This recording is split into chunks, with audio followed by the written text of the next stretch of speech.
আমার রান্নাবান্না শেষ হয়নি। আমি এখনো বড়া ভাজা বানাচ্ছি। আর এদিকে একজনের খাওয়া-দাওয়া প্রায় শেষ। আরেকজন তো খেয়ে দিয়ে ফল ছাড়াতে বসে গেছে। সবজি কেটে আমাকে সাহায্য করতে গিয়ে নিজের হাত থেকেই খানিকটা উঠে গেছে। সেই হাত নিয়েও কয়েকটা বেদানা ছাড়িয়ে দিয়েছে। সেইগুলো নিয়ে এখন খাওয়া-দাওয়া করে ছাদে আসলাম।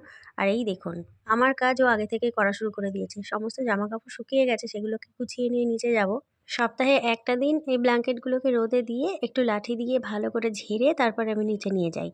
এখন তো ব্যাট আর বল নিয়ে মাঠে নামতে পারছে না। সেটা এখানে মেটাচ্ছে। মনের সুখে ব্ল্যাঙ্কেট পেটাচ্ছে। যাই হোক, আমার কাজটাও করছে, করুক। আমি এই জামাকাপড়গুলো তুলি।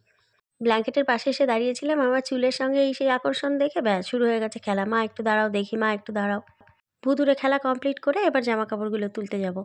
বেদানার বীজগুলোকে এখানে পুঁতছে। ভাবুন, এখানে নাকি গাছ হবে। চাষবাস করতে নেমে গেছে, জামাকাপড়গুলো এখন যদি না তুলি ব্যাস এগুলোকেই জল দিয়ে এবার ছিটিয়ে ভিজিয়ে দেবে। শুকনো মাটির মধ্যে জল ঢেলেছে। এবার যেই চুই চুই করে আওয়াজ হচ্ছে সেটা হচ্ছে এখন ওর খেলা। মাটির সঙ্গে নাকি ও এখন গল্প করছে।